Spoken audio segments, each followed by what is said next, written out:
Hello बच्चों, आज हम देखेंगे 16वां पाठ बचाओ। ये चित्र देखकर आपको बहुत सारे बातें समझ में आ जाएंगी। दीवार पे टंगी हुई जो घड़ी है वो इधर उधर खिसक रही है। जो बल्ब है वो भी इधर उधर झूले की तरह झूल रहा है। बाहर लोग दौड़ रहे हैं, बर्तन भी हिलडुल रहे हैं।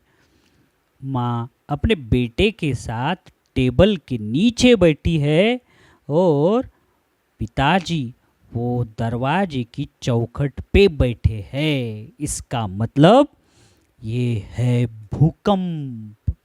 देखो बच्चों, हम अगर नेचर का ध्यान नहीं रखेंगे तो नेचर भी गुस्सा हो जाएगा। जैसे आप अपने पिताजी की माताजी की बात नहीं सुनते तो आपको लाड करने वाले, आपको प्यार देने वाले भी आपसे गुस्सा करते हैं। उसी तरह अगर हम ज़्यादा पेड़ काटेंगे, कभी भी पौधों को पानी नहीं देंगे, ज़्यादा हम बोर ले लेंगे और प्रदूषण ज़्यादा करेंगे तो नेचर भी गुस्सा हो जाएगा और गुस्से में वो एक एक आपदा हमारे पास भेजेगा। इसीलिए सभी नेचर का ख्याल रखो। सबसे पहले हम जानकारी लेंगे भूकंप। भूकंप मतलब क्या? सब जमीन फट जाती है, हिलती डुलती है और चारों तरफ हाहाकार मचा देती है।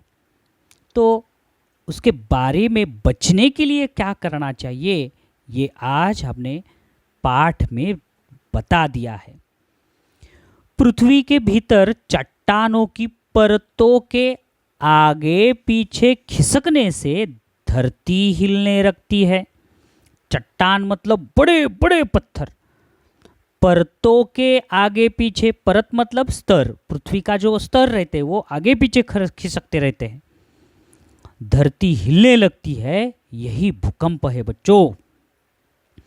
इससे छत, दीवारें आदि गिरने लगती है।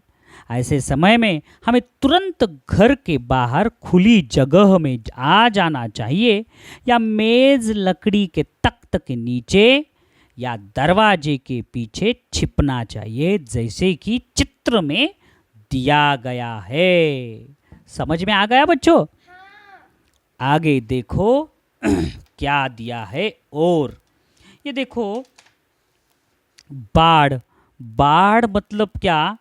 नदी आदि के जल का बढ़ना या धरती पूरी जलमय होना। देखो पशु पक्षी डूब रहे हैं, घर के घर पानी में जा गए, वो घर की छत पे अकेला खड़ा है। देखो रस्सी से ये लोग प्राणियों को बाहर खींच रहे हैं, ये बोट में अकेली है, वहाँ मदद के लिए जा रही है। तो ये हाहाकार हो जाता है बाढ़ से। तो क्या होता है? देखो बाढ़ से क्या होता है। लगातार अधिक बारिश होने पर नदी नाले पानी से भर भर कर बहने लगता है। लगातार मतलब क्या? बिना रुके, 2 दिन, 4 दिन, 8 दिन, महीना भर बारिश ही होने लगे तो बाढ़ आ जाती है।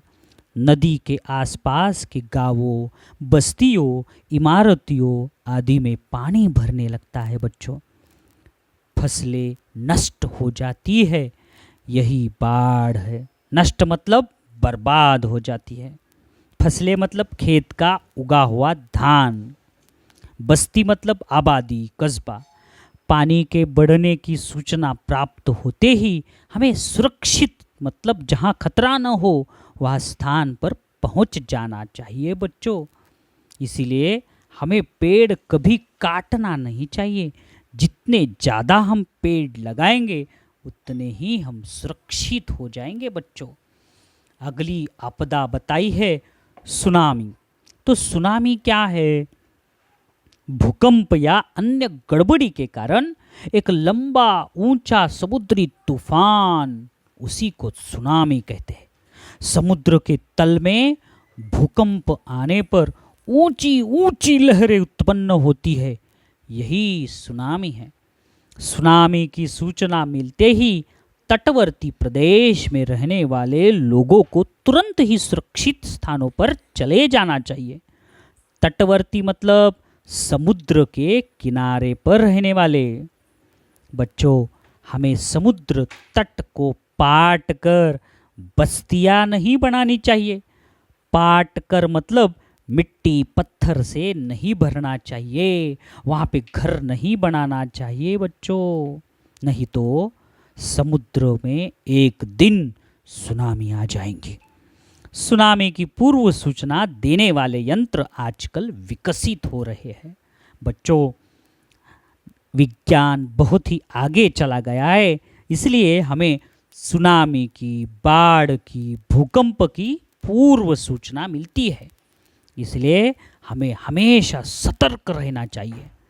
भूकंप में, बाढ़ में, सुनामी में हमारी तबीयत तंदुरुस्त रहे, इसलिए हमें हर रोज सूर्य नमस्कार निकालने चाहिए, हर रोज प्राणायाम करने चाहिए। नहीं तो जो बच्चे प्राणायाम नहीं करेंगे, सूर्य नमस्कार नहीं निकालेंगे, वो उस दिन घबरा जाएंगे और उनकी वजह से उनके माता पिताजी और परिवार वाले भी घबरा जाएंगे बच्चों। इसलिए अपनी तबीयत का भी ध्यान रखो।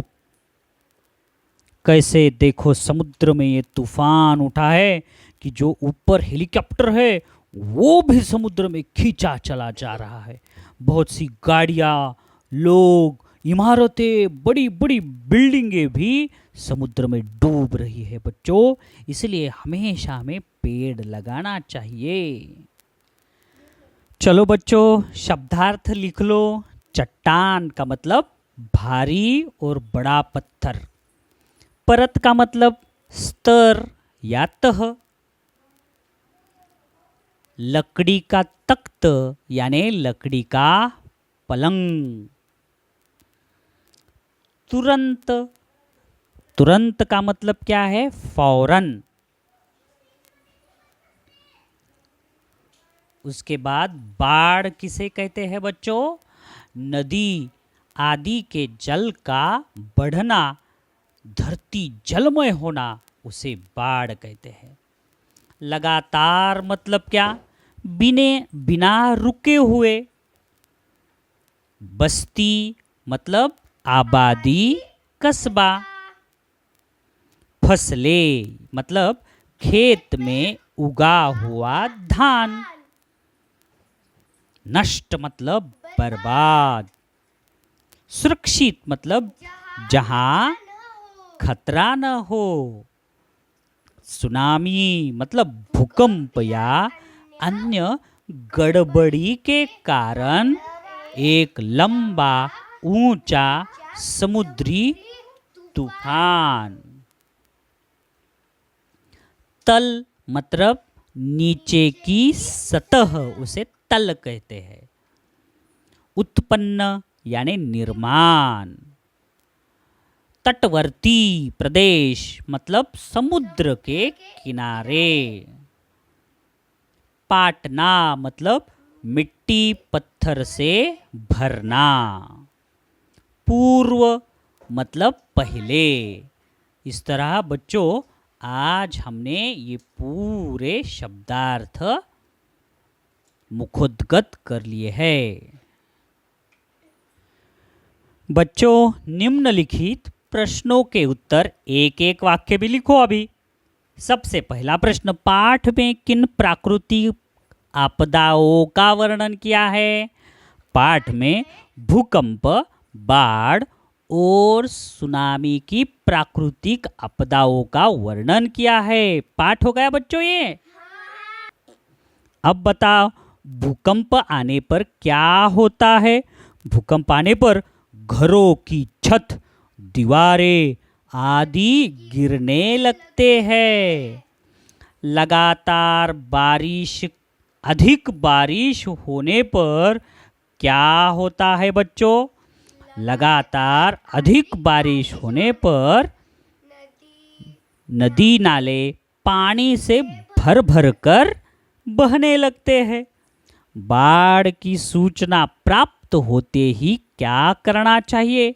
बाढ़ की सूचना प्राप्त होते ही सुरक्षित स्थान पर पहुंच जाना चाहिए। समुद्र के तल में भूकंप आने पर क्या होता है? समुद्र के तल में भूकंप आने पर ऊंची ऊंची लहरें उत्पन्न होती है। बहुत अच्छे बच्चों, अभी इस सवाल का जवाब दो। सही विधान के सामने सही का चिन्ह और गलत विधान के सामने गलत का चिन्ह लगाओ। बाढ़ आने पर घर से बाहर निकल जाना चाहिए। बाढ़ आने पर घर से बाहर क्यों जाएं? बाहर तो पानी है। भूकंप का कारण अधिक बारिश है क्या? गलत। भूकंप का कारण है पेड़ों का कटना।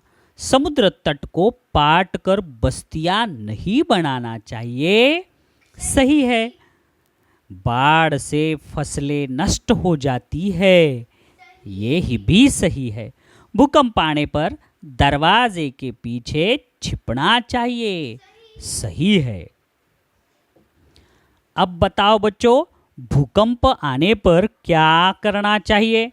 भूकंप आने पर हमें तुरंत घर के बाहर खुली जगह में आ जाना चाहिए, या मेज या लकड़ी के तख्त के नीचे या दरवाजे के पीछे छिप जाना चाहिए। बाढ़ क्या है? लगातार अधिक बारिश होने पर नदी नाले पानी से भर भर कर बहने लगते हैं। नदी के आसपास के गांवों, बस्तियों, इमारतों आदि में पानी भर जाता है। फसलें नष्ट हो जाती है। यही बाढ़ है। बाढ़ आने पर क्या क्या होता है? बाढ़ आने पर नदी के आसपास के गांवों में पानी भर जाता है। बस्तियां पानी में डूबने लगती है। इमारतों में भी पानी भर जाता है। खेतों में पानी भर जाने से फसलें नष्ट हो जाती है। बच्चों, अगर ये सवाल परीक्षा में आ जाए तो आपको जवाब लिखने आ जाएगा ना बच्चों? आएगा जरूर। तो ये मुखोद्गत कर लो। सुनामी क्या है? सुनामी आने पर क्या करना चाहिए? समुद्र के तल में भूकंप आने से ऊंची लहरें उत्पन्न होती है बच्चों। यह सुनामी है। सुनामी आने पर समुद्र के आसपास रहने वाले लोगों को तुरंत सुरक्षित स्थानों पर पहुंच जाना चाहिए। प्राकृतिक विपदाएं कौन कौन सी है? लिखो। भूकंप, बाढ़, अकाल, सुनामी। अकाल मतलब क्या? बारिश नहीं होना, सब तरफ सूखा ही सूखा। सुनामी, तूफान, बादल का फटना, बिजली गिरना आदि प्राकृतिक विपदाएं है बच्चों। इस तरह बच्चों, आज जो आपने सीखा, मुझे आशा है वो पूरी तरह आपको समझ में आ चुका होगा और आप परीक्षा में बहुत अच्छे नंबर से पास हो जाएंगे। धन्यवाद।